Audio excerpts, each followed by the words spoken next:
You're listening to My Grito Podcast Network, celebrating the culture of Chicanos and Latinos one story and voice at a time. Listen to more My Grito Podcast Network shows over at mygrito.net. Connect on social, on Instagram and Facebook at My Grito, the My Grito Podcast Network.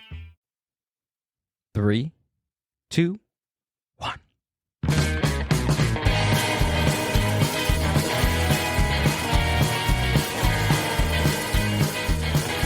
You have no idea how happy I am that you got it right this time.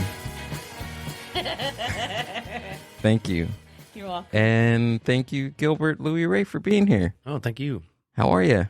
I'm well. I'm doing well. Thanks for coming out and doing the podcast. Oh, thanks. Happy to be here. Have you done anything like this before? Any type of press, podcasts, stuff? I've never done a podcast like this with mics and table camera. Okay. I've watched them. Okay, of them. cool. Yeah. All right. Nice. Yeah. Well, thanks for coming out. It's the universe is funny, or whatever plane that we're living in here now, because over the weekend we were in the exact same place and we just missed each other probably by just a few hours. Yeah. So you were out also in Pioneer Town, Yeah. USA, doing a gig out there? Yeah. This past weekend, we were there on Saturday playing at the Red Dog Saloon, which is right next to the world famous Pappy and Harriet's in Pioneer Town. And we just played like 3 hours for the patrons there. How was it? It was good because the sound was good. And anytime the sound is good, I'm happy. Even if we're just playing for a few people, if you can hear each other, you can hear yourself, you play better. So when you say when it sounds good, like what are you saying? Like the acoustics in the room? well, we actually did play outdoors on their deck. And then So it was outside. It was outside. Oh, okay. They do inside. once in a while. Ooh, nice. Yeah, that's to the left there. It's not pictured, but that's where that was our stage. Okay.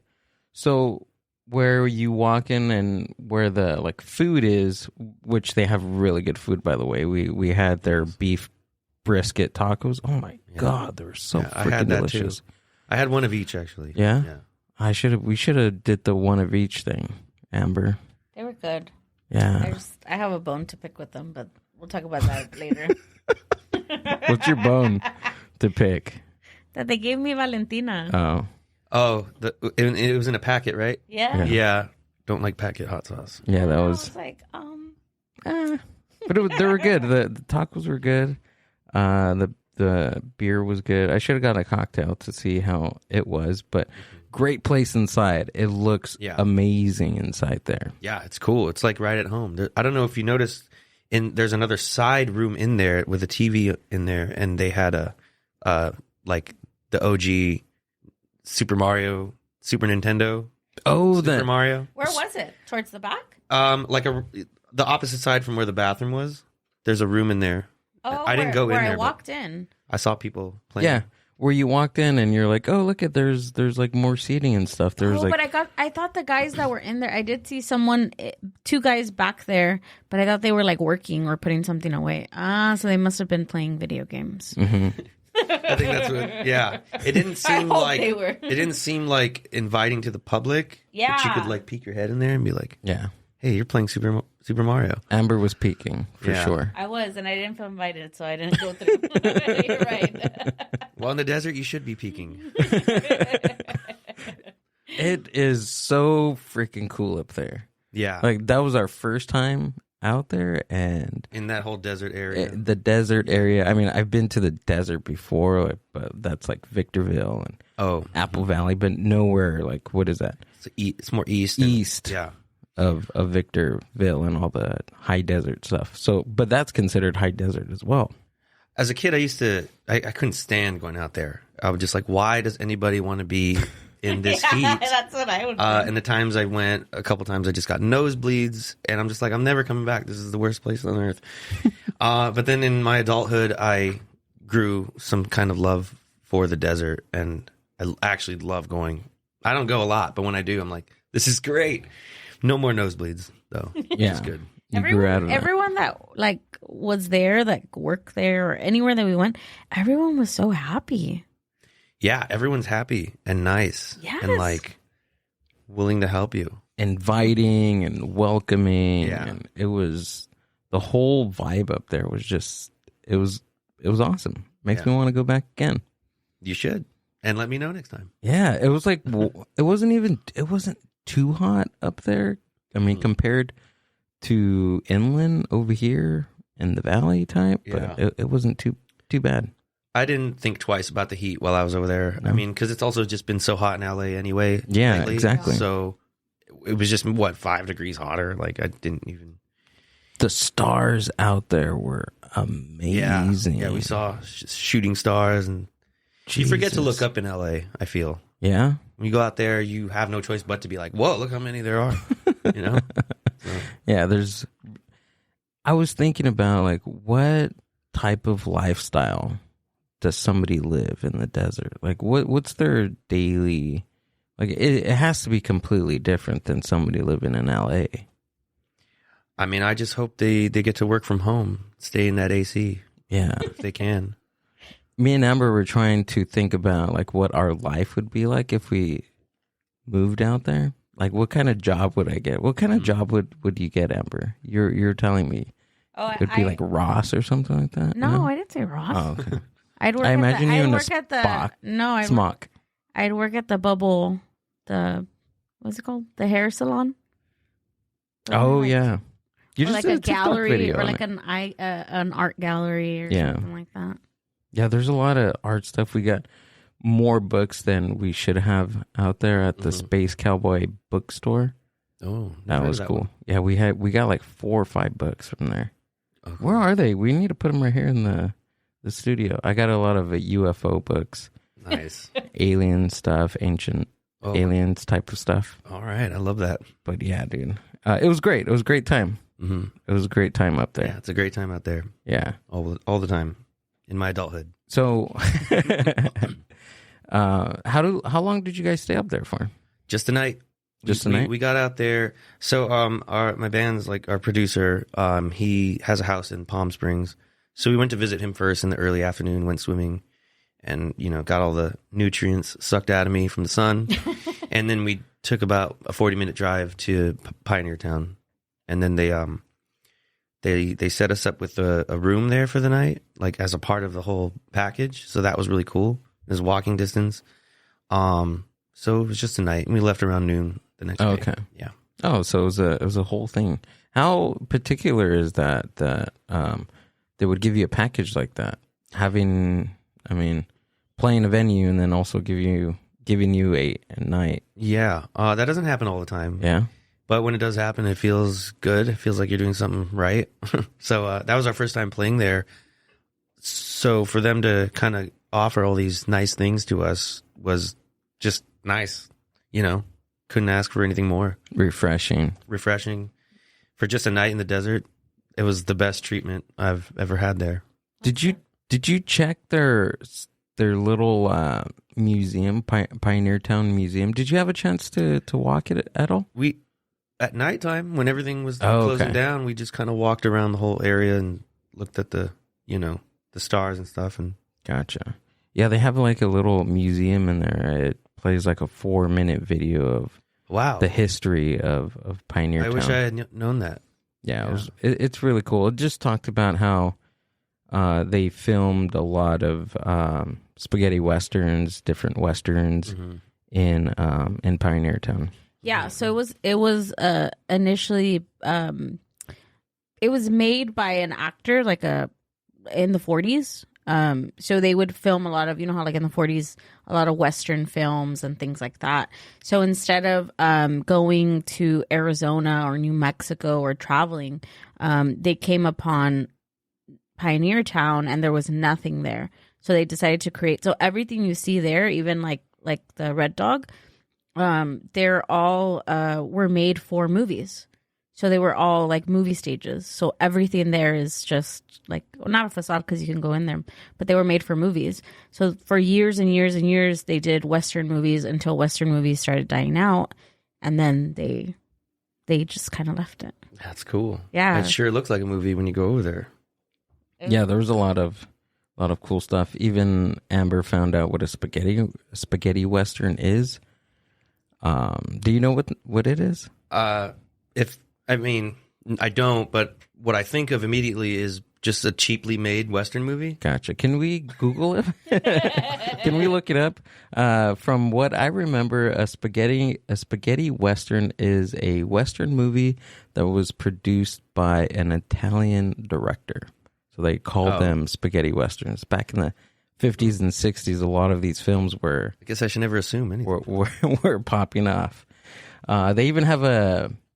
What city was it? Was it Morongo Valley? Morongo Valley has a restaurant called Spaghetti Western. It was pretty cool. We went there on, what was it, last night? Yeah, they had open mic. Last night for dinner, and they had an open mic. Cool. Yeah, I was going to go up there and do some comedy, but they would have hung me by the end of the night. What is this? Was not your crowd. Was not my crowd at all. Spaghetti Westerns are a subgenre of Westerns whose name references the circumstances and location of their filming. Okay, I am wrong. Generally, a spaghetti Western is a low-budget film produced by Italian directors. You guys are both We'll right. meet you halfway. Then. Okay, yeah, are both right. We're both right. Hence the spaghetti connection, and filmed in Europe, primarily in Almeria and Tabernas Desert. Oh, okay.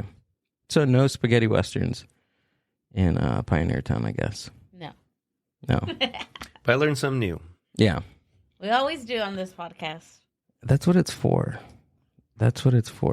So tell me about your music. When did you start playing? When I started playing music in general, I was 11, 12 years old. In middle school, my brother had a drum set in our grandpa's house, my older brother. I didn't know how to play drums, but he'd let me bang on it every so often just because it's fun. Who wouldn't want to do that? Yeah. And then I was also, when I got to 7th grade, as my first elective, they offered concert band, and I tried to learn trumpet, but all the trumpets were spoken for. And I'm like, all right, well then, what about the saxophone? And so I learned how to play the tenor sax in concert band, and it was a whole ensemble and stuff. And I did that for 7th and 8th grade. At the end of the year, for the graduation ceremonies, the string people and the winds people got together, never rehearsing together ever, but at the end of the year, because everyone could read music, which I can't anymore, we would play like Pomp and Circumstance and all these other. It was just really an amazing experience to do that, and so young too, you know.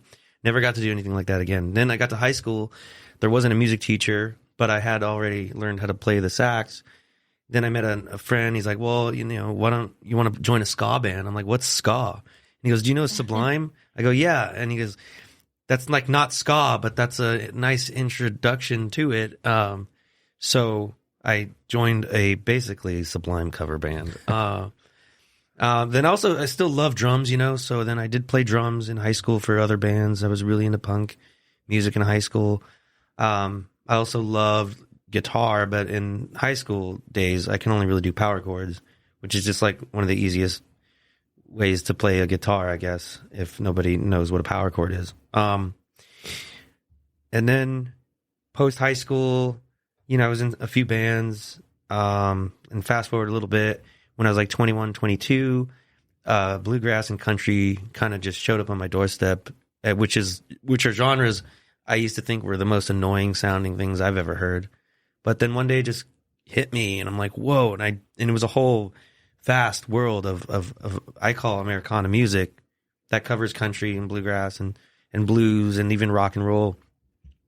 And I was in a bluegrass-esque type band for about 10 years, from 2011 till about 2021. But that kind of dissolved over time because COVID hit, and you know, it was a 6-piece band. No one can get together like we did before.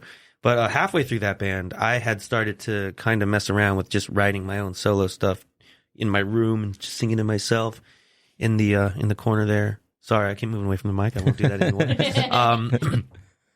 And then I just figured when the band that I was with for 10 years, when that ended, I was like, this is like probably my opportunity to focus solely on my solo stuff and see what happens. So it's been a few years now since then, I guess. But what was it about Americana music that grabbed your attention? The how you can, it's not restricted to Americana music, but I noticed lyrically you can be quite literal to explain what you're feeling, or you can describe a situation that happened or a scenery. You know, I just love that. Like, I don't have to be a poet. You don't have to mask write. it, right? Yeah, I don't have to be so prolific to get some decent words off the paper. You know what I mean? Yeah, you can just be. It was that straightforward.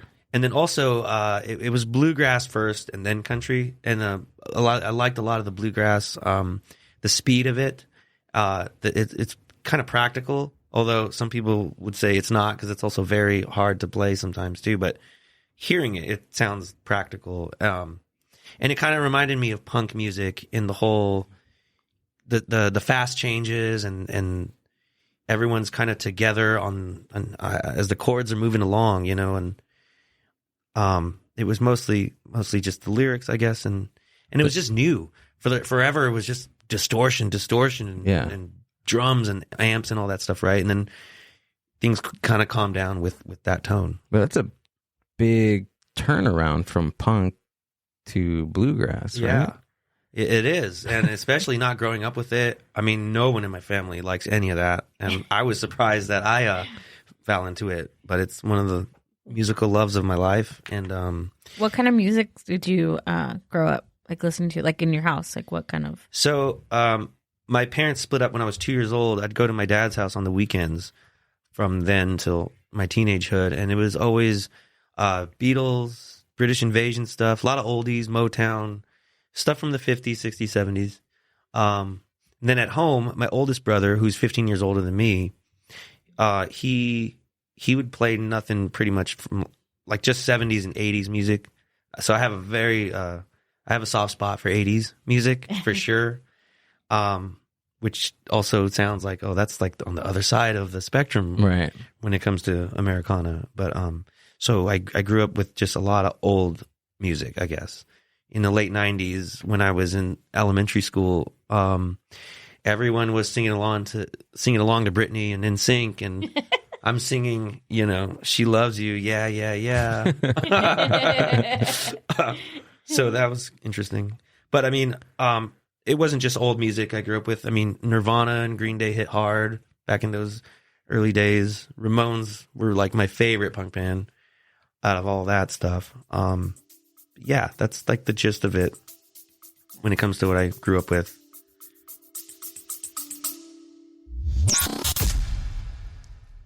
The Mind Buzz is powered by Mind Buzz Media.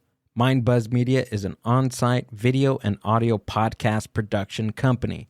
Have you ever thought about starting your own video and audio podcast? Or do you have an existing podcast that you want to take to the next level? Mind Buzz Media brings a professional podcast studio to you. Visit mindbuzz.org for more.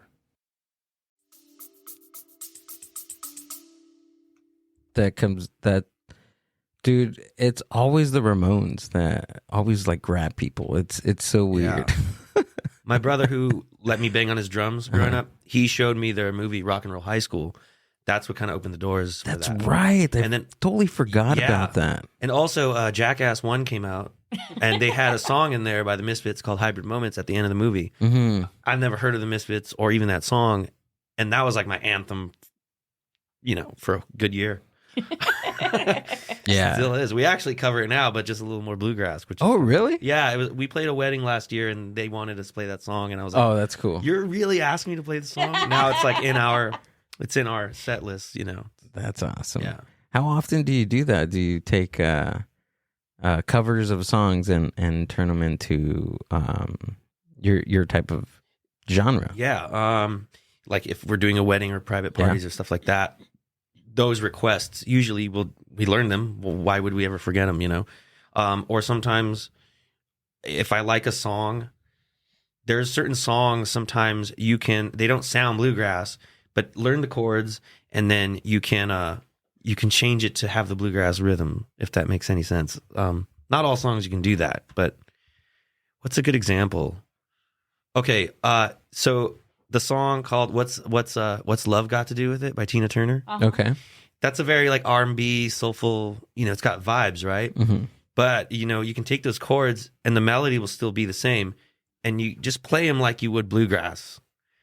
Try it out for any of you guys out there who like that song and like bluegrass, and then, you know, come back. So what's like the, okay, so you say bluegrass, right? And I think of like, maybe like one, I don't want to even say song because I don't think I know a song that I can name bluegrass, right? But in my head, I can kind of like, you know, kind of jingle something in my head. But for people that maybe have never heard bluegrass or anything, like how would you describe it? Like what kind of instruments kind of are associated with bluegrass, and how would you describe it? Okay. Yeah. So, if I was an alien from Mars and I landed in your front lawn and I asked you, what's bluegrass? What would you tell me? I would say, well, okay, the instruments that are involved usually is an upright bass, a mandolin, banjo, fiddle, and acoustic guitar. Sometimes people like to add things like harmonica, which I do play in my band sometimes. Sometimes they'll do the washboard thing. Sometimes they'll just add drums sometimes. A dobro, which is just like a guitar on its side and has like a slide sound. Those are like the main suspects in that genre. To describe how it sounds, I mean, think of like if you got a drum set and you're doing it's like bass snare, like do da do da, but then quicken the pace and it's more like cha cha cha cha cha cha. That could be a club too, you know. It just depends on the instruments you're using. So that's how it sounds. I mean, I'm not gonna do it justice by just making sounds like that, but you also gotta have to like the way those instruments sound. A lot of people think the banjo's annoying. A lot of people love the way it sounds. Yeah, you know, it's all just what you like, I guess. But how often do you bring in the harmonicas? I love harmonica, dude.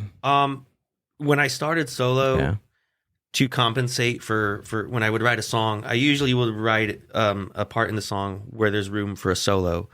You know, like just a musical part that's no singing anymore. I just brought the harmonica on just because I'm alone and just me and a guitar, right. And I wrote this solo section, so I'll just do a little harmonica. And who doesn't like harmonica? Yeah. With the band now, I cut back on the harmonica a little bit just because there's now other instruments who can take the role of the solo. But I mean, I would say it's in about half the set. You know? Yeah. Yeah. I love that. Yeah. So. Yeah, harmonica is a lot of fun. Yeah, and there's like how many different keys of harmonica? It's not just one harmonica. There's like a dozen. When I'm playing live on the mic stand, I have a little tray attached that I like screw on there, and I got about 7 different ones to choose from depending on the key that we're playing in the song. I talk with my hands a lot, by the way, but whatever. Okay. It's visual. Yeah. Yeah. Cool. Okay. No, that's cool, man.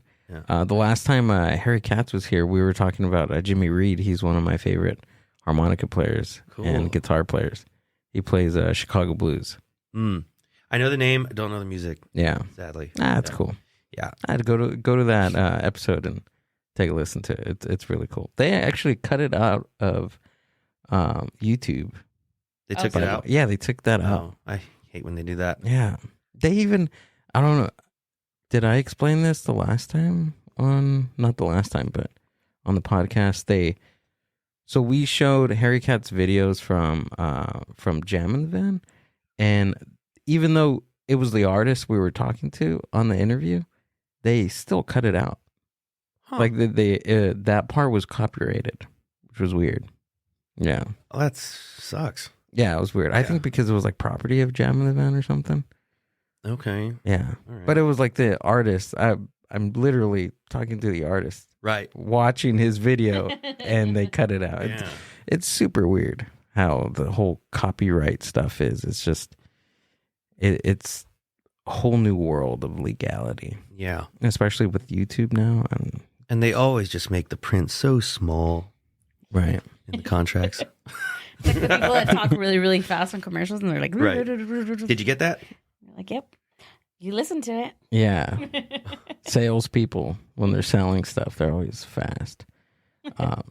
There was this fiber optic lady that fiber optic lady. Fiber She optic. no, she was from Frontier. Oh, I was like, what the Yeah, heck? she was from Frontier, and she knocked on the door. Frontier, like the airline? No, the Oh. internet people. Oh, I don't know what that is. Frontier. But I know I won't fly Frontier.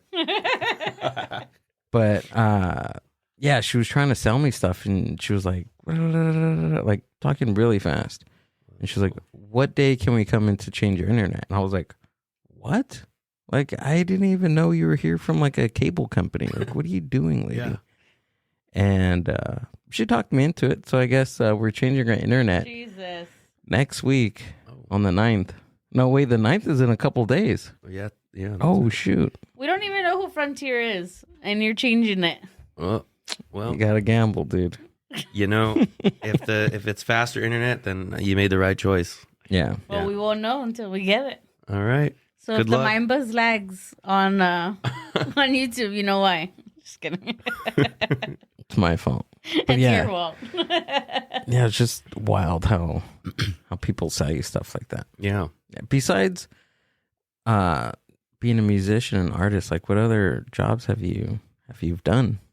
I've been a grocery bagger. Yeah. I've worked one retail job. I'm not a good salesperson. Yeah. So He's Yeah. like, I can't talk fast. yeah, I'm not going to be selling you internet. If I'm lucky, I'll be able to sell you some music. But I've worked restaurants mostly. Yeah. I was a preschool teacher's aide for 5 years. Oh, nice. But you know, just that wasn't really my calling. And currently I'm in pest control. So that's what I do to make the money during the day, and then at night I do the music. Have you always been in California? Yeah, I was born and raised in LA. Yeah. Yeah. Okay. Yeah. You were gonna ask something, Amber? Oh no, I was. Well, yeah. So because I thought back, I reverted back. But so you said that you know you do pest control during the day and then music, you know, as your passion. Yeah. Do you see yourself eventually, you know, doing music full time? Like, do you think that once that time comes, do you think that you'd want to do that, or would you want to still have another job and then do that on the side? When that time comes, I think I will be a little fearful because it feels kind of just not too assuring, right? That sort of thing. But it happens sometimes for people, and I'm usually good at kind of jumping in first and then asking questions last. It's not always good, but a lot of good things that have happened for me in my life is because I've taken those risks, I guess you could say. You know, you don't know what's going to happen, but do it because it sounds good right now. You already know what could happen if you say no, but if you say yes, I mean, you know, who knows? Yeah, it's true. Yeah, I do see me doing music full time, definitely, when the time is right. When the time is right. Yeah. Until then, I got to meet those LA demands. Yeah. You gotta have like 3 jobs and a side hustle. Yeah. I bet you people from like other cities and other states probably think that's the wildest thing. Living in Los Angeles and having like 3-4 jobs. Yeah. Right? Yeah. Luckily I only have, I guess, 1.5. But you know, a lot of for the longest time, I was only friends with like LA natives because after high school, you're still friends with your friends in high school, but you go through the 20s. I'm 33 now, and everyone just kind of just goes their own way. And then now the majority of my friends are transplants, which is kind of funny. Yeah. And I kind of always like why'd you move here? You know, obviously a lot of people come here for the sunshine or whatever. The weather's better than cold Minnesota or something like that. Yeah. But Cold Minnesota. yeah. So it's just crazy. If you want to do that, do it then. You know what else we noticed in Joshua Tree? A lot of people from other states. There was like 3 different women that we were talking to were from Portland. Wow. Well, Joshua Tree's kind of like a tourist place, right? I mean, Yeah. a lot of U2 fans out there. I know they had that album, Joshua Tree. Oh, so let's go see Joshua Tree, where U2 shot Where you two was once. Were they really there? They were there I mean, shooting? the cover. I wonder if they went The to cover is Pioneer Town. of them with the Joshua trees. Yeah? Yeah, it's like a black and white. Can we look it up? 'Cause I posted, like the first picture that I posted on my Instagram for the weekend, like I put a U2 song just to be a jerk. Not a jerk, but just to be trendy, I guess. I don't even listen to I'm U2. like, yeah, I mean, I don't I'm just either. kidding. I know. I know that song. I still haven't found what I'm looking there for. you go. Yeah, there you go. Oh, But I think this was like the late '80s or something. yeah. Yeah, like 1987. It probably looked like that in 1980s. Yeah. Joshua Tree, the city. That's probably where we stayed. It was only until the new millennium that things started to show in color. So. Oh man, That's funny. So how sorry, I'm like, I have a question now. So how, because I feel like here, or maybe I'm being what is it called? What's the word I want to call myself? a jerk. A jerk. No. But like how is the bluegrass scene here in Los Angeles? Like, what I'm saying is, like, I and maybe I'm oblivious to it, but is there like a big bluegrass scene? Like, is LA the place to be to play bluegrass? Like, so there's a scene. So I kind of want to make a little disclaimer that my band, I borrow a lot from bluegrass in terms of the instrumentation and the rhythm of it. But then I also listen to a lot of old country too. So there are purists out there who might say that I'm not bluegrass, and I'm not fully bluegrass, definitely not traditional by any means. But I just want to say that I do borrow from bluegrass and country, a little bit of rock, a little bit of blues. In case you ever come see us and you're like, that's not bluegrass. So you can fool me because I won't know Cool. the difference. but to answer your question, in LA, there is I wouldn't say a huge scene, but it's a very tight knit scene. I feel like the country folks and the bluegrass folks kind of all cater to each other. I got a good friend named Kenny. He's in a band called Water Tower. They're definitely more bluegrass than my band in terms of just the way they go about things. And so he's a very good bringer together of people in the scene. You know, he's always introducing other people. And then there's the country side of it, where another good friend of mine is Ben Riddell, who books out in LA. Dave Hoffman, who runs the Grand Ole Country Bunker, kind of like it's an Instagram page, but they're always hosting shows and stuff. So I'm not sure if it's the place to be for bluegrass. But there is definitely a scene of it growing. People do come to shows to see bluegrass. And in fact, a lot of people, they're not from LA. They'll come and they just happen to walk into a bluegrass show and it reminds them of home. And so that's really nice. But it's there, you know. It's definitely not as big as the hip hop or even electronic music scenes in LA. But the ones who are there, they make you feel right at home. And plus too, it might be refreshing too, right? To listen to that type of, or a different type of music than what you usually listen to, right? So what other type of bands do you guys play with?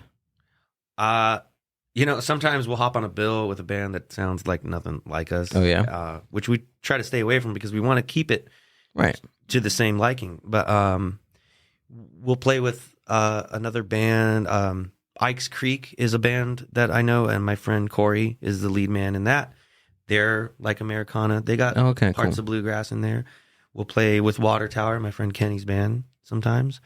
Rosie Nolan, she's more of like a classic country thing. Like, I've always liked to think that country and bluegrass are cousins, and that's why they're able to mesh well sometimes. But they still like to eat at their own ends of the table. Gotcha. You know what I mean? So, have you ever dived into like the history of bluegrass and country? Yeah, definitely. I mean, so when I just happened to get a banjo one day, and my mandolin player, who was also in that old band I told you I was in for 10 years, he's the only one from that band that came with me and helped me do my thing. He got a mandolin at the same time I got a banjo, and we're like, let's like learn them together because we don't know them too well yet. And then his brother could just play rhythm guitar, and we can just practice our solos. Back in those days, we'd play really slow because we don't want to mess up. Over time, we just got faster about it. But I started to listen to like Earl Scruggs as one of the pioneers of the banjo. So I would listen to him, and he was from like the 1940s and on. The godfather of bluegrass himself is actually Bill Monroe. Sorry, how could I forget his name? I didn't. He's the godfather of bluegrass. He played mandolin. He was also from the 40s era as well. And, there he is. I think he passed away in 1996. But, I mean, he started the whole bluegrass typically can be fast. I mean, there's slower numbers too, just like any genre. But I like the fast bluegrass because it just gets me going, Is that him there with Colonel Sanders? Yeah, it is. Yes. Bill Monroe Bluegrass. That's great. What is it? Hall of Fame inductees. Oh, okay. Yeah. Nice. Oh, yeah, 96. I was 6 years old. The mandolin and the guitar. Yeah, so that's like the beginning era. And then as things went on, I mean, in the 60s and 70s. There he is. There's like the Osborne brothers or J.D. Crowe who were... I think in the 70s, there was a resurgence of the bluegrass, and they called it newgrass or new bluegrass, where things were starting to kind of steer away from the traditional sound. Still had the bluegrass rhythm and everything, right. But they got a little more funky with it, which was, kind of a breath of fresh air. Because sometimes the very first bluegrass stuff can be real dry and real, like, sometimes, okay, but of course, back then, recording quality wasn't always the greatest either. So it had a big resurgence in the 1970s. Yeah, like 60s into 70s. I feel that that's happening now, right? Like with, I guess, Americana. Maybe not music, but like fashion. Like, it's so wild to me because even before you got on the podcast today, even before you told me about your story of being over there over the weekend, we're in the same town, same place. I was thinking about like the Western culture is like kind of coming back. You know what I mean? Yeah. Like that resurgence of cowboy boots and cowboy hats and country music. It's like it's coming around again. Yeah, definitely. There's a lot of cowboy hats in LA right now. Is there? Yeah, Boots. yeah. And Everyone's boots? like 6'5" too. I don't know what to do. Like, damn it. Yeah. That's funny. See, I need to get me a Tejana, dude. Some Yeah. boots. So you're going to be a Mexican cowboy. Yeah, I'm gonna be a Mexican cowboy. You're going to be a vaquero. What is that? A cowboy in Spanish. Oh, okay. But why isn't it? Why there's no? What? How do you say cow in Spanish? Vaca? Oh, okay. Never mind. I was thinking of horse. Horse is caballo. Caballo. Never No, mind. vaca. It's the same thing because cow. Do you speak Spanish? Boy. I don't. No. I mean, I can understand it more than I can hold a conversation. Oh for yeah, sure. I can't. Not even understand it. A little I bit. mean, just maybe one words and. Just a little bit, right? Yeah. When she's yelling at me, I get it. Oh, You've come a long way because now you understand me a little more. But Because I have to, because you're giving me directions in the car at the wrong moment. My brain speaks two languages. I'm sorry. That's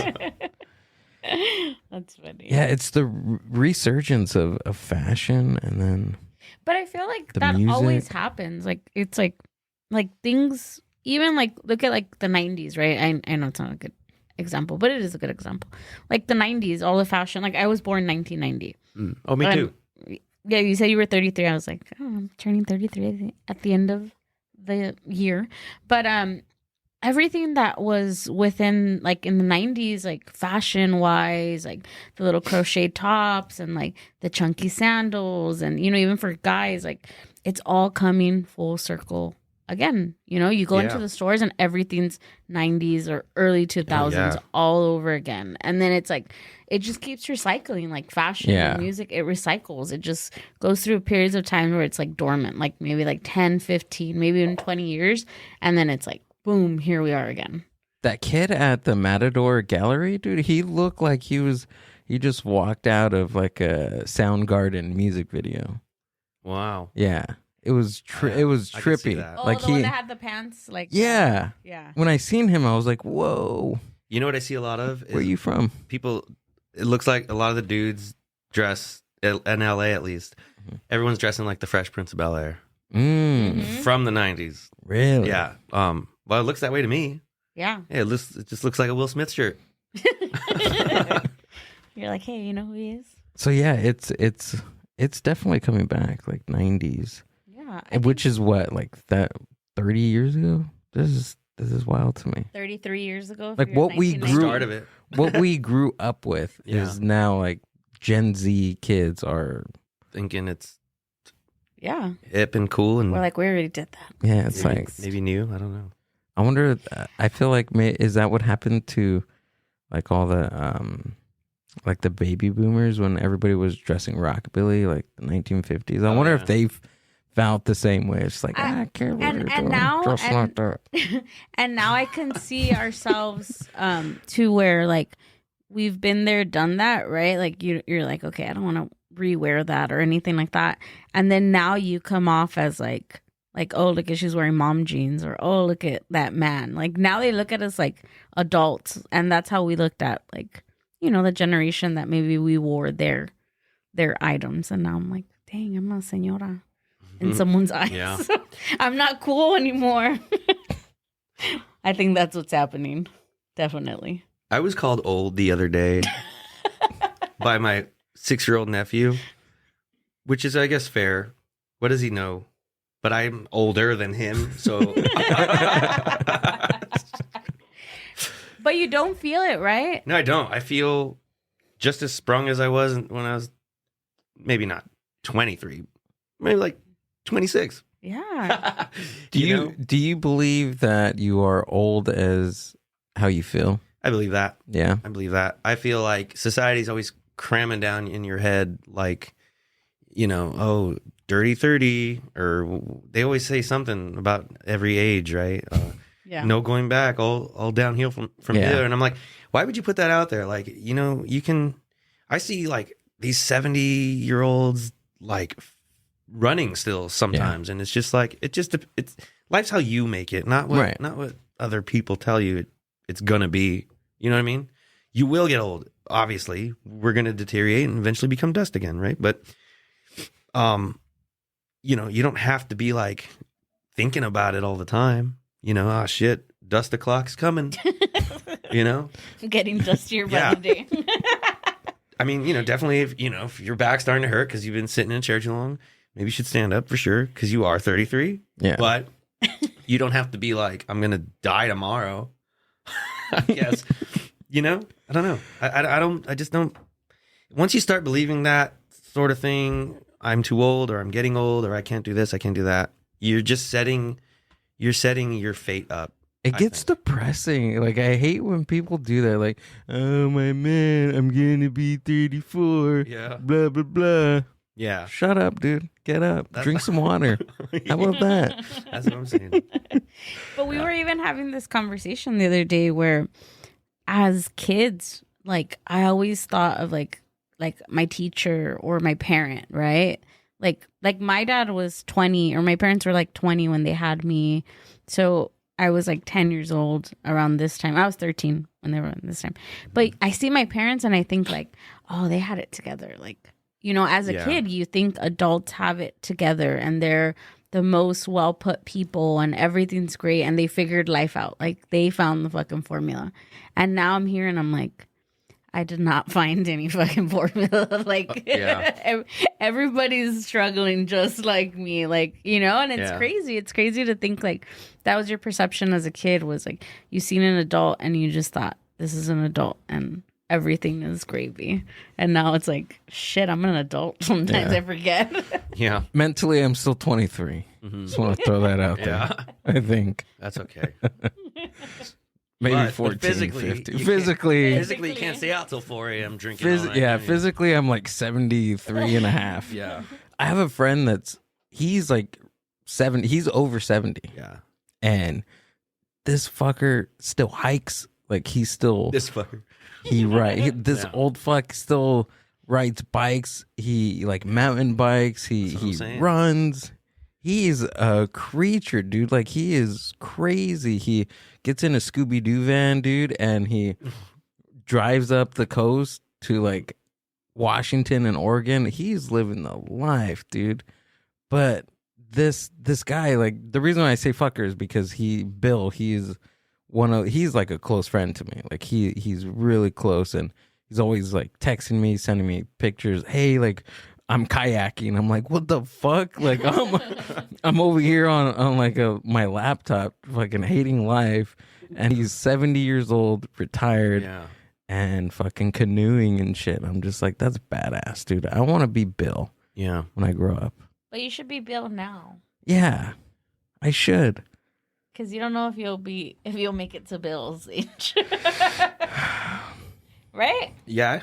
I don't need that kind of negativity in my life right now. That was motivation. Not No, I know. No, of 100%. Yeah. I mean, I should do that. You don't see that very often. No. I mean, maybe you do, but at least not in my culture, not my family. 70 years old, you're living with family members, right? Mm-hmm. Yeah. Watching their kids at 70 years old. Mm-hmm. I don't want to do that. Fuck no. Yeah. I'll probably kill me now if I have to do that. Because I'm not. Don't do it. I won't do it. Even if they beg. No. Shoot me. Take me out back. Instead of watch their kids. Well, kids are a handful, so. Oh my God. That's why I left the business. No, it was my boss. Oh, you're like, it wasn't the kids, it was the adult. It's always the adult. But yeah, you're as old as how you feel, man. Like I 100%, I believe that. I mean, I think it's smart to take into consideration, like, yes, feel as young as you want to, but also realize, like, you can now break your hip at 70 a little more easier than at 25. Right. Oh, yeah. It's just your mental needs to stay there with you. You know what I mean? I think when you buy a deep tissue massager, you got to tone it down now. Yeah. We just bought one and it's great. Deep tissue massager. Is it the gun thing that goes real fast? Like, yeah. Those are awesome. That thing helps so much. Yeah. Yeah. My little brother has one. And we don't hang out, so I never get to use it. I mean, we hang out sometimes, but I forget to ask him. You only hang about out it. to use his gun. Yeah. It's like, you could borrow it, dude. You don't have to come visit me. The thing is, if I borrow it, I'm not going to want to give it back. Got it. Yeah. Those things are costly. They're pretty economical. I'll send you a well, coupon. The one he got was military grade. I don't know. We found one for $50. Yeah, it's doable. Yeah, it's pretty. Yeah, it's not bad. Not bad. Not bad at all. For working arms, dude, you can't put a price tag on working limbs. Mm-hmm. You just can't. Oh, you need them. Yeah. I mean, you can do without some of them. Yeah, you can do without any of them. But I want them. Yeah. So let's keep them. Yeah. Yeah. But yeah, $50 is nothing. Yeah, $50. Yeah. $50 ain't bad. That's how much the one that you have? Yeah. Oh, that's not bad. No, that's it's nice. portable. And it has that attachment, right? That looks like a U. Yeah. Okay, so it's not just like one attachment. It has like 5 attachments. Oh, cool. Okay. Yeah. We hardly get to talk, like, so we don't just cover some ground. We hash it out right here. Yeah. Did you get that grocery list going today? I think you forgot the oat milk. No, I got that. Nice. On the way from Wendy's. Thanks. Hey, don't be telling anybody who went to Wendy's. We're supposed to be eating healthy. It's the weekend, dude. It's Monday. It's Monday. It's still the weekend somewhere, maybe. Who made up weekdays anyways? Do you buy into that, like, oh my god, another bad case of the Mondays? Do you feed into that type of negativity? Yes. No. I mean, it just depends on the day itself. Yeah. And it has nothing to do with. Remember in 2016, we were losing all these celebrities to death. Well, I do, and that was the year. It started with Bowie, and then everyone just went out. Farrah Fawcett, I think, was there. Jeez. But anyway, everyone, in the stories were like, "Fuck you, 2016." Fuck you. I'm like, 2016 didn't do it. It just so happens all these people are dying. I don't know why, but it ain't the year. Wait 4 more years, dude. You guys are in for one thing. Well, they did the same thing. COVID breaks out and they're like, "Fuck you, 2020." No. Man, that's crazy, huh? Yeah. We didn't know what was coming. That's 4 years, right? No. So you mentioned that during 2020, right? During COVID is when your other band kind of like you stopped. Did it break up or we just kind of had to we had to hit the brakes because of the whole COVID thing. Yeah. We were like, I think we were kind of in the middle of recording like an album, and then it hit, and then we stopped. I think we just finished tracking everything, or at least most of it. Then we couldn't meet up anymore. And we did eventually finish those songs. But then when things started to open up more in like later 2021, there was so much time of not hanging out that nobody even brought up like, are we going to get back together? Are we going to play a show soon or something?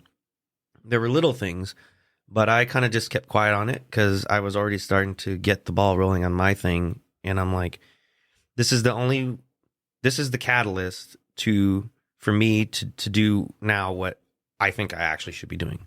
I played banjo in the band. I wasn't the writer or the singer. But I enjoyed writing and singing way more than I enjoyed playing banjo, is the truth. And so I just kind of saw that as a way to just focus on that. And I didn't even put any effort on trying to get things back together with the old crew, not out of spite, not out of anything like that. I just felt it was a good decade with that band, and I learned a lot. I was actually even a founding member of the band, and it was good times for sure. And I would still play it again today, but it could never be my main squeeze, like my main squeeze, is now. Yeah. So it was something positive came out of. Yeah. Right. Definitely. I was always writing, I guess, at least the second half of that whole experience with the band. But then when I could just really only focus on that, I was writing better than I had ever been before. So I was watching this interview from Howard Stern with what's the drummer from Nirvana? His name is Dave Grohl. Yeah, with Dave Grohl, and he asked him like his thoughts on how his success happened after Kurt Cobain, like that happened. And like he asked me, he's like, if Kurt Cobain would have never committed, did what he did, like, would there still be a Dave Grohl? Mm-hmm. It was just wild to me he would ask that, but also like I did understand it, right? Mm-hmm. Like he took that opportunity to go on his own, journey musically. And I think he did it kind of right away. Yeah, he did. If he had waited 10 years after Kurt's death, people would be like, oh, the drummer from Nirvana has a band now, but it might not have been as big. I could see that happening. Who did he go to play with? He played drums for like another band too, right? Do you know? I don't know that. Can you look that up? I want to see Dave Grohl's who he played with. But yeah, it was just that question was just loaded. I was just like, because you're asking Dave Grohl himself or whoever it was, right? Yeah. Yeah, that's a heavy one, I think. Yeah, because it makes you think if Kurt didn't die, right? He might not have had his and then career, plus that was his like one of his best friends too. Yeah. Right? Yeah. And then he asked him if he did Foo Fighters in 1994. Wow. Yeah. 94 already. He was getting stuff out. Yeah. That's the year. So 1990 to 1994 was Nirvana. Wow. And then Foo Fighters. And then Queens of the Stone Age. Wow. He was in. I guess he actually, that rings a bell. I think he did play drums for the first or second album, Queens of the Stone Age. That's crazy. Yeah. Well, So now, how do you feel like having so much like creative freedom? Yeah. What's the dynamic? I guess my question is like, what's the dynamic between you and like your bandmates, like people in there? Like, how is everyone a piece to this puzzle that is your band? well, we'll start with Bill, the guy who plays mandolin, who I learned banjo and we learned together. I was saying, he was in our original band, which was called Wicklow Atwater, by the way. So being a founding member, we were 6 of us, but 4 of us were the founding members.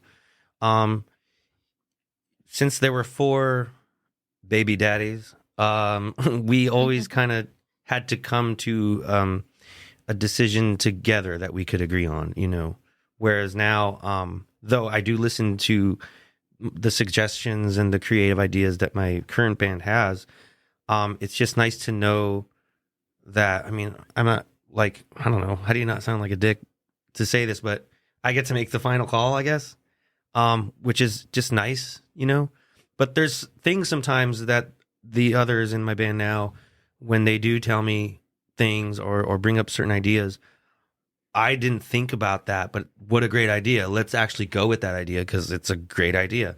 You know what I mean? So it's not like I'm closed off to the whole sharing Right. the, decision making on the creative level. But I definitely bring fully written songs to the band just ready to go. And then they learn them, but then they add their own little cool things to it, whereas the old band, I'd bring, or anyone would bring a small progression to the table and then add things. Let's go to this part now instrumentally.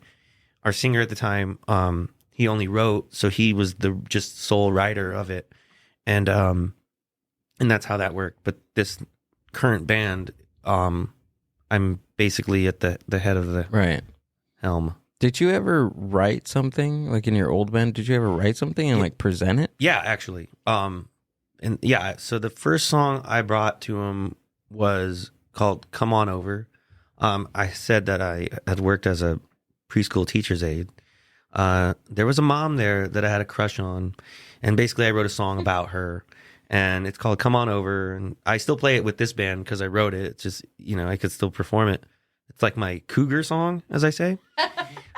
Nothing ever happened between she and I, but I mean, it's just it's a fantasy song, and I'm not even saying anything crazy in the song. I'm just saying like, you're awesome. Yeah, so I wrote that, and I wrote 2 songs while in that band. So since the lead singer in that band at the time only sang and wrote, I was playing banjo, we would split up the verses. So I brought the whole song to the table for them to learn. That's just kind of how I do it.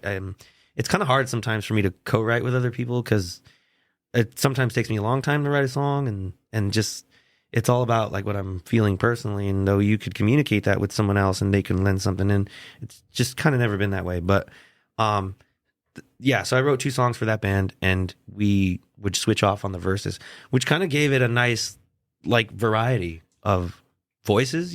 People like that, I think. From writing a song to like fully mastered and produced, like how long does that take? Like how does that work? Like it blows my mind, like the instrumentation of like, because there's 4 people working on one song, right? Like how do you even like navigate everybody to fit? Like you have a vision of how a song is the tone of the song, the sound, the vibe, whatever you want to call it. Like, how do you get to that point? How do you get to your vision of what that song is? Of like what I want to hear with the instruments? Yeah. Would just like if you you're writing a song, you have it like in you have a vision of what you want it to be. Yeah. Does it ever pan out that way? Does it change along the way? It usually will pan out the way I think it's going to be in my head. Little things will be changed along the way because you're adding the instruments like physically in real time when everyone's learning the song. Most of the time, it'll be like how I thought it would be. Yeah. You know, it just sounds bigger because now we have fiddle and mandolin and bass and sounds fuller rather. Sorry, did I spit that way? Anyway. Yeah, so and then from when they learn the song, and we'll play it a lot of times in our shows, it just becomes second nature over time, and everyone's familiar with it. Then we decide that we'll record it, and then the recording part. So we recorded an album. We started last October, and we're just doing kind of singles as we go. We just released one in June called Her Company, and that was the first one we put out as this group, so the way we recorded it was, we did it in my apartment, my bedroom. We just isolated the bass by himself in there.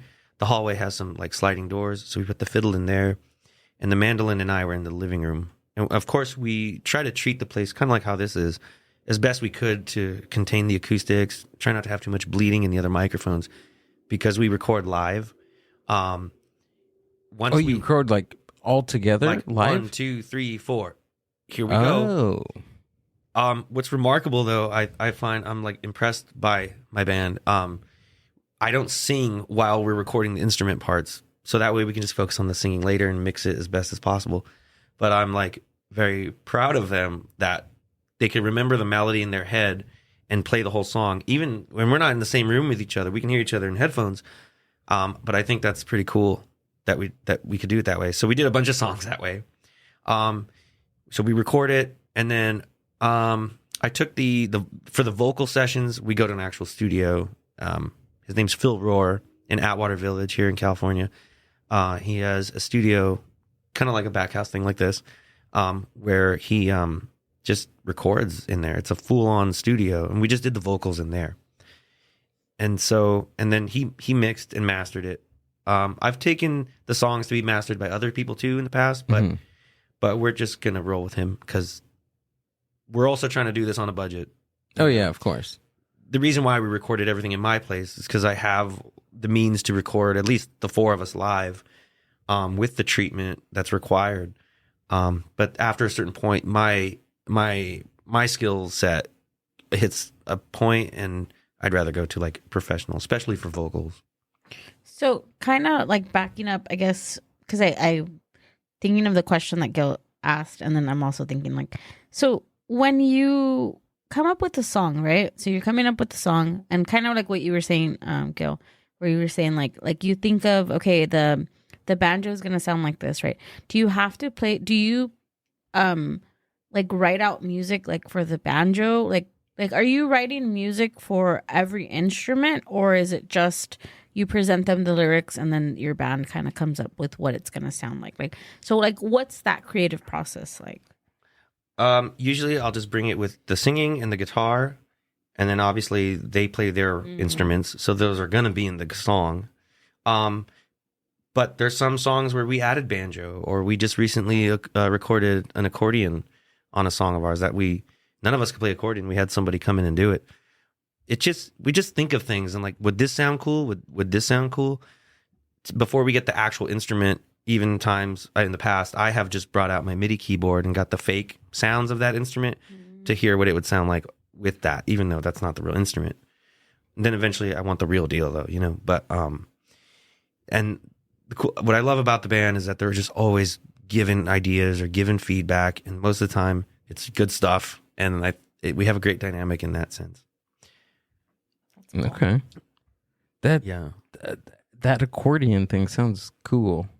I like accordions. Yeah. 'Cause you don't hear it in any, like, me having the Mexican culture heritage, right? Mm-hmm. It's prevalent. That instrument is prevalent in banda and corridos and all that. Oh, yeah. Norteños. It for me, it's weird. Not weird, but it's just looking at that instrument gives me a new appreciation for it because it's in other genres too. Mm-hmm. I mean, particularly that instrument came from Germany, and that's a German instrument, right? That came from polka, Polkas. and norteños took it from those genres. I just love to see it in other different works of art and music. It's really cool when you can take something that's a traditional instrument for somewhere else in the world, and then you bring it to something else that normally doesn't have it. And when it works well, it's just so pleasing to the ears. Yeah. Yeah. Definitely. Have you ever went back and played sax? A little bit here and there. Yeah. When I play sax now, I can't. And you said alto? Tenor. Yeah. Okay. Just don't expect me to do any like Kenny G stuff. Now it's just something I could maybe just do for recording. Okay. I can't do it live. I don't play it enough to be like, I know where everything is still. Those reeds are tricky. They can be. Yeah. Yeah. It takes a lot of mouth strength, and then also your fingering. You know what takes a lot of mouth strength? Brass instruments. Yeah. That is I can wild. never get those ones down. I try. Those are wild, especially they don't have keys. Like you have to Right. especially a trombone. Yeah. Fucking no keys. Everything is your mouth and just your muscle memory. You better find the right spot for that note. That's just weird. The sax, all the keys are laid out. Yeah, for you. everything. Or like even a piano, right? Everything. It's like that. But with those brass instruments, like I think the way it works is the tighter your mouth is, the higher pitch of a note you will get. And of course, I'm not really sure how on a trumpet, there's only 3. I don't know how it works. I stayed away. Yeah. Yeah, I mean, like keys, the keyboard, you can just sit there and like everything's on there. Just laid out in front But of you. then also they have the sustain. You can, they have the pedals for like the amount of pressure that you put on the keys. There's a lot of different nuances, especially with piano, grand piano and all that. Yeah. Beautiful. Yeah. Pianos. Do you play guitar too, right? Guitar is the one I play in the band. And yeah, I can't like write songs with any other instrument. Really? Usually. Yeah, it's just weird. It doesn't feel right. Mm-hmm. Not that I play anything else as like proficiently as the guitar. Maybe the banjo, but even with banjo, I don't like singing with a banjo. I love the guitar, and I think the reason why is because with guitar, you have your bass end, your bass notes that you can manage while also just maintaining rhythm and then singing, and it's like, it's great. Even the stand-up bass doesn't have tabs.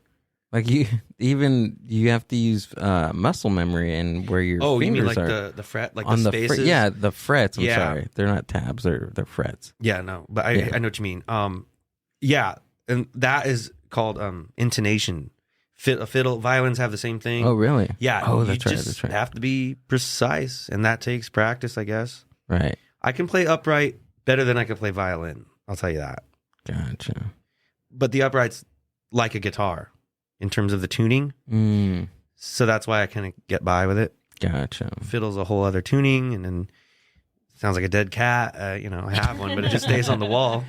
So what's the difference between a violin and a fiddle? Is there a difference, or is it just the different names? I think the way it started is people who couldn't play violin fiddled with it. Oh. And then eventually it became a thing because they played it so much, they had to have gotten better.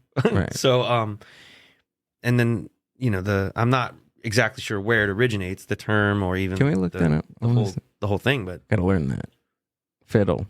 But I think that's what it is. Like, at some point in time, they couldn't play the violin, but they knew what they wanted to do, maybe, and so they were just fiddling with it. And in bluegrass and country, Western Europe, the medieval fiddle emerged in the 10th century Europe, deriving from what is that?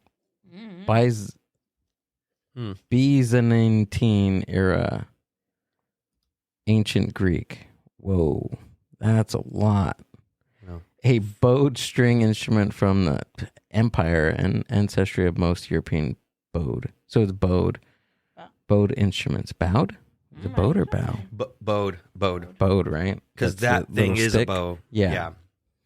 And Oh, there we go. The Old English fideli, denoting a violin or similar instrument, originally not an informal or depreciatory term, related to Dutch, German, fiddle, bass, and Latin.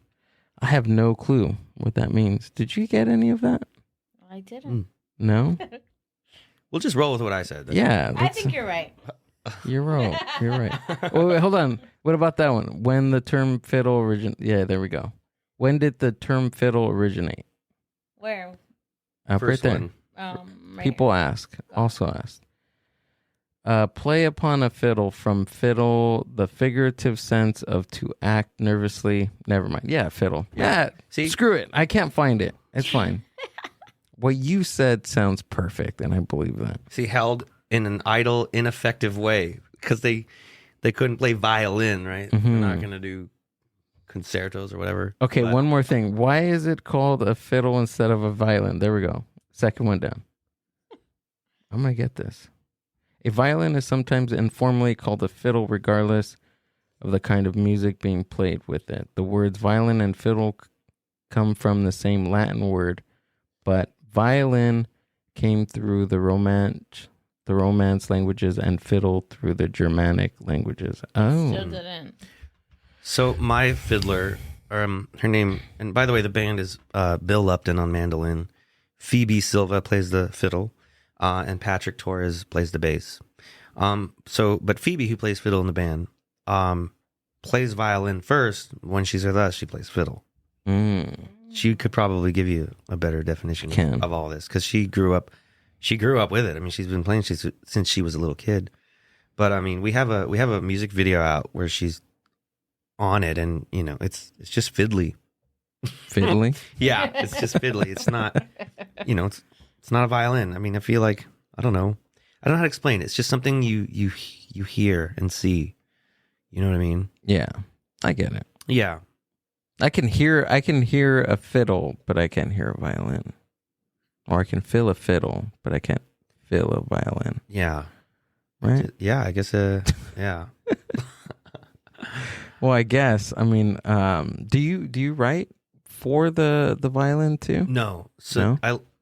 unless I hear something specific, like a little like jingle in my head, can you just do this with your fiddle or mandolin, whatever? Then they usually will do it. But when I give them a song, they'll learn the song, and then when it's your solo time or something, anything you think that could fit there, have at it. Because you should shine too, even though I'm writing the songs. Where does most of your inspiration come from when you're writing music? Oh man, just like besides besides your cougar crush, right? I mean, like I'm either writing about bad romance, a little too much drinking, family affairs, stuff like that. It just comes from anytime I'm kind of feeling low. I've tried to write some happy songs. I have maybe a couple. But when I write songs because I'm sad or I'm mad, to me, they've always bit harder than some happily ever after love song, whatever. You know what I mean? I think maybe they do bite harder because so many people probably go through much more heartache than they do, heart fulfilled love. I don't know, The inspiration just comes from personal situations, basically. Right. Yeah, I get that. Because when you're happy, like you're just super in the moment that you don't really take inventory of how you feel, like being happy. But when it's the other way around, when you're depressed or when you're sad, you're fucking in it, dude. And that's all you can think about. Like when you're happy, you're like, "Oh yeah, I'm happy. Okay, what's the next thing? What's going on?" But that's how I am when I'm happy. I say that exactly. But when you're sad, dude, it's just you're in the hole, and that's all you can think about. It's just more powerful. The feelings of sadness and despair and all that. Just at least for me and many people probably, it's more impactful. Yeah, and then plus that resonates with people. Yeah. Right. A lot of sad folks out there. Yeah. I mean, and most of my songs, the lyrical content is actually pretty sad, but I make the songs kind of happy and upbeat. Like they sound happy, but the lyrics are kind of dreadful sometimes, you know? Which kind of, if you're not listening to the lyrics, then you're going to think it's just a happy song. But then sometimes people do listen to the lyrics and they'll come up to me after a show or something and tell me like, this resonated with me or this did. And, you know, and it's kind of nice to share that with people, whether I know it's going to help them or not. It's nice to know that like my pain was understood in a similar way by a stranger sometimes. And it's a nice reminder to know that we're all here together. You know, we all go through a lot of the same things. Yeah. And especially when it's music, when you can hear like somebody like at least for me, when I found that out about like music, what music can do like with your feelings was when I heard, it was a Johnny Cash song. And I heard one of his songs. I can't remember which one it is, but I was like, whoa, this is exactly how I fucking feel. Yeah. This is fucking weird. Yeah. And this guy has been dead for like a decade. It's fucking crazy. Yeah. What that can do to you. And it's amazing. Yeah. I think as human beings, we're lucky we have art. Because if not, I don't know how else we would deal with our, you know, emotions, happy or sad. Right. What did people do back in the Paleolithic ages when they were sad? That's crazy. I don't know. Were they smart enough to get sad yet? I don't know. I think we talked about this, right? Of where did they know depression? And that was a crazy talk that we had about. Go ahead, since you brought it up. No. We were just talking about like, you know, back like Neanderthals and, you know, our ancestors, if you want to believe that, but you know, about like trauma or even like depression and anxiety. Like, did they have depression and anxiety, or is depression and anxiety something new? You know, like not like to new, humans, but like, you know, to our type of humans. Yeah. Like, is that new? Does it come with technology? Does it come with, you know, things like that? Right. Like is that kind of associated? And did they feel depression and anxiety? We don't know the answer, but that was a conversation we were having. I wonder if the only thing that could be in their minds is like, are we going to eat again? Yeah. There's no time to. I don't think they're falling in love. I think they definitely know that they had to reproduce and they need to eat. Yeah. To get things going. I think that was in their mind. Like they had their two things. They had to eat, they had to survive, three things, and then they had to have sex. Right. Yeah. Those three things. Yeah. Like we don't know for sure what emotions they felt. Maybe there's some study on that somewhere, but I would think the bare necessities was probably at the forefront of their desires. Yeah. I guess. Yeah, because I don't think they were looking at their neighbors and be like, hey, like jealousy and just like their hut is way cooler than my hut, or their hut is bigger than my hut. Yeah, their fire is bigger than mine. Yeah, that's who knows when that started. Yeah, but we don't know when TikTok started, dude. That's when that that's what happened. That's when your anxiety and depression started. I'm serious. They've done studies on social media and like children and kids and just our age, people our age, and the effects of social media on like our cohort as a generation, or our emotions as a generation, with and without social media. It's what's cool about being this age is that we got to experience life without the internet. Yes, for a good moment. For our more impressionable years, I'd say, and then we got to get introduced to it, adapt to it. Now it's really a part of our lives and how we, you know, get the word out and whatever. Yeah. I mean, I can't tell you how many things I've bought just from ads on Instagram alone. But I mean, back then you would just see it on TV instead, I guess. Right. A toy you wanted. Or a magazine. Did you ever? I think we had this conversation too. Did you ever see the big book of Toys R Us? That's how I used to ask for gifts for Christmas. I don't think they used to like mail this big like book, and it was just full of toys. maybe I did. And then I would just circle, and that's how I said what I wanted. And now it's like my nephews send me their Amazon wish list, and I'm just like, Jesus Christ. They're little kids. Yeah, they're who kids. have an Amazon wish list. Yeah. Awesome. So it's definitely it is. But it's nice that we got to see the evolution of to what it is now, right? Because we got to experience life without it, and then still kind of emerge. Like the how-to videos, like you look how. When I want to know something or I need to figure something out, I instantly go to YouTube or Google. Yeah. Imagine if I had that when I was like 6 or 7. That'd be fucking wild. I'd be like a rock scientist right now. Probably. Yeah. You build your own house. Yeah. Build my own studio. It's crazy. You wouldn't have broken what'd you break? Your wrist or something? What? Wrestling. What about it? I said you wouldn't have broke it because you would have been building something else and not playing. Now, that too, that would have happened, but I still would have broke my wrist. But I would have Googled how to like treat a broken wrist because my family did not want to take me to the hospital. Oh, man. It took them a while, huh? It took me a while. I was like, hey, it hurts. Like, it hurts. They're like, no, you're fine. You're fine. Like, How old were you? I think I was like 8 or 9. Oh, man. I broke my right arm when I was 9 playing tag on roller skates. Tag? Let's see. At least his story is cool. But they took me to the hospital right away. Yeah, no.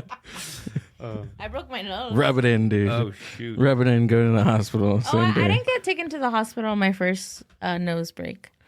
No? My Nina was a nurse, and she's like, I can pop it back in place. It'll be fine. Wow. And I got it popped right back in place. I was 12 years old. Dang. She did it right there after it happened? Yeah, but that's why I can't breathe now. Oh, yeah.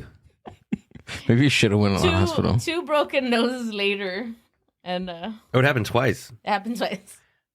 I hope it never happens to me. No. No, because then the second time that I broke it, I went to the hospital. I was in the emergency room for 9 hours, and they gave me Advil, and he's like, I can't do anything. He's like, you're too young. You got to wait till you're 18. What? Your nose fixes on its own. Yeah, that's what he said. Wow. I didn't know that So one. they don't do anything unless it's like crazy, like turning the other way. They'll just kind of pop it back in, but there's nothing that they can do. They just give you medicine and send you home. Mhm. So don't break your nose. Try not to. Yeah. When you're around town playing your instruments, don't remember that. Yeah, Don't break I'll your remember nose. that. You want to hear a funny story? One time with the old band, we were playing somewhere, and we were about to start a song like right away, and I was like trying to take a gulp of my beer, like, can I squeeze this drink in real quick before we start? And like I was so like, they're gonna start, but I want to drink in my beer. And so what happened was I grabbed the bottle and I just went gink. And so like I got it fixed later, but I chipped my tooth and it kind of looked like a Lloyd Christmas from the movie Dumb and Dumber. And then they didn't even start the song because obviously this guy just broke his tooth. Like it was all for nothing, really. That's great, right? Did you guys play like right We ended away? up playing. No, and Yeah. also I was in no pain. I was just like, oh, that sucks. Did it like fall out of your mouth? Did you? I couldn't find the piece. Oh shit! It was just like a slant, just taken away, basically. I was like, wow, no blood, no pain. Wow. I'm like, well, this sucks. It was for nothing. Let's start the song now, you know? You're all whistling, trying to whistle. Yeah. It's so weird. Teeth are weird, dude. That's the one thing. I think that's like the only bone like in your body that doesn't like regrow Oh, man. or something like that. Yeah, I it's your heard. teeth. Right? Mm-hmm. Well, That's too bad. Kids, take care of your teeth because you could buy. You're gonna have to buy some later. I'll probably have to do that too. probably me gone. too. Who knows? Yeah, We'll see. once they're gone. So what right? happened to your tooth? Did they put a? It's just like a cap, and Oh, okay, got it. now it looks like everything's normal. It does. But I have the mustache, so in case I just want you to definitely be distracted. Got it. No questions asked. That's Gilbert Louie Ray, thanks for coming on and do the podcast, man. Thanks, Gil. Appreciate it. Yeah. So go ahead and tell us where we can find you and what you got coming up. Okay. My main thing is Instagram, and you can look me up at gilbertlouisray.band. That's Louie with an IE, not IS. A lot of people confuse it. We're going to play this Thursday at the Silver Lake Lounge in LA at 8 o'clock. Full band. We're opening up for Yes Ma'am. They're on tour right now. And then we're also going to play at Tom Bergen's for the Big Top Bandstand Sunday, August 20th, around 4 o'clock p.m. Little matinee show. Maybe matinee. Anyway, we're mostly on the Instagram. You can also check us out on YouTube and Spotify. It's all the same name, Gilbert Louie Ray. And thank you guys for listening, and thank you guys for having me. Cool. You got it. And you spell Gil with one L or two L's? One L. Yeah. And I hear yours with two L's. Mine two L's. Am I This is a first. This is a Mind Buzz first. Yeah. I only do... We've never had another Gilbert on here. Yeah, I only do one L just because the full name has one L anyway. Do you? Have No. two L's in your Gilbert? No. You're Gilbert, right? Yeah. Okay. Well, you could do what you want, Yeah. honestly. I mean, just do Why not did chip it- your tooth. I think I went for the double L because, like, Gil, because when my friends first started calling me Gil, like, I didn't like it, which I don't know why. Like, I just didn't like it.